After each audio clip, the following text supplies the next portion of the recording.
அனைவருக்கும் வணக்கம். Trade and invest சேனலுக்கு உங்களை அன்புடன் வரவேற்கிறேன். பங்குச்சந்தையில் அடிக்கடி கேட்கப்படும் ஒரு வார்த்தை தான் PSU பேங்க்.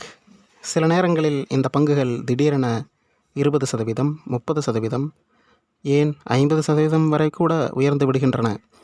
அதே நேரத்தில் சில காலங்களில் பல மாதங்கள் எந்த வளர்ச்சியும் இல்லாமல் இருக்கும். அப்படியென்றால் PSU பேங்க் என்றால் என்ன? பிரைவேட் பேங்க், PSU பேங்க் என்ன வித்தியாசம்? ஏன் இந்த பங்குகள் சில நேரங்களில் வேகமாக உயர்கின்றன? முதலீடு செய்வதற்கு ஏற்றதா என்று இந்த வீடியோவில் எளிமையாக பார்க்கலாம். PSU என்பதன் முழு பெயர் பப்ளிக் செக்டார் அண்டர்டேக்கிங், அதாவது அரசாங்கத்தின் கட்டுப்பாட்டில் இயங்கும் நிறுவனங்கள். வங்கிகளில் இந்திய அரசாங்கம் 50% மேல் பங்குகளை வைத்திருந்தால் அது PSU வங்கி.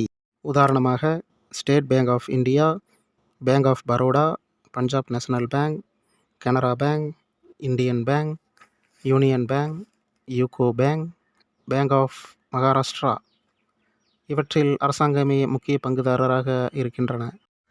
PSU பேங்கிற்கும் பிரைவேட் பேங்கிற்கும் உள்ள வித்தியாசம் என்னவென்றால், PSU வங்கிகள் அரசின் கட்டுப்பாட்டில் செயல்படக்கூடியவை. மக்கள் நலத்திட்டங்களில் முக்கிய பங்கு வகிக்கும். கிராமப்புறங்களிலும் கிளைகள் வைத்துள்ளன. பாதுகாப்பானதாக கருதப்படுகிறது.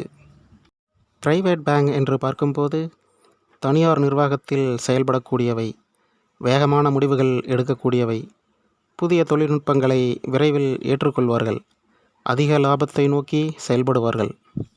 PSU வங்கி பங்குகள் ஏன் உயர்கின்றன என்று பார்க்கும்போது, NPA, அதாவது வங்கிகளுக்கு திரும்ப வராத கடன்கள் குறைந்தால் லாபம் அதிகரிக்கும். வட்டி வருமானம் அதிகரித்தால், அரசாங்கம் புதிய கொள்கைகள் கொண்டு வந்தால் முதலீட்டாளர்களுக்கு நம்பிக்கை உயரும். காலாண்டு முடிவுகளில் லாபம், ROE, ROA போன்ற அளவுகோல் மேம்பட்டால் பங்கு விலை உயர வாய்ப்பு உள்ளது. இந்த துறை பங்குகள் நன்மை என்று பார்க்கும்போது, சில நேரங்களில் மலிவான விலையில் பங்குகள் கிடைக்கும். நல்ல டிவிடெண்ட் கொடுக்கும் வங்கி பங்குகளும் உள்ளன. அரசு ஆதரவு இருப்பதால் நம்பிக்கை இருக்கின்றன. இந்திய பொருளாதாரம் வளர்ந்தால் வங்கிகளின் மதிப்பு உயர வாய்ப்புள்ளது. இந்த வங்கிகளின் அபாயம் என்று பார்க்கும்போது, அரசின் கொள்கைகள் மற்றும் லாப வளர்ச்சி சில நேரங்களில் மந்தமாகலாம். பிரைவேட் பேங்கை விட வளர்ச்சி வேகம் குறையக்கூடும். பொதுவாகவே வங்கிகளுக்கு வாராக்கடன் பிரச்சனையும் ரெப்போ ரேட் உயர்வும் பெரும் சவாலாகவே இருக்கின்றன. எனவே ஒவ்வொரு வங்கியையும் தனித்தனியாக ஆய்வு செய்து அதன் நிதிநிலை, லாபம், NPA ஆகியவற்றை பார்த்த பிறகே முதலீடு செய்ய வேண்டும். நீங்கள் நீண்டகால முதலீட்டாளராக இருந்தால் தரமான PSU வங்கிகளை சரியான விலையில் வாங்குவது ஒரு நல்ல வாய்ப்பாக இருக்கலாம். ஆனால் எந்த பங்கில் முதலீடு செய்வதற்கு முன் உங்கள் சொந்த ஆய்வை செய்வது மிகவும் அவசியம். இந்த வீடியோ உங்களுக்கு பிடித்திருந்தால் லைக் பண்ணுங்கள், ஷேர் பண்ணுங்கள், சப்ஸ்கிரைப் பண்ணுங்கள்.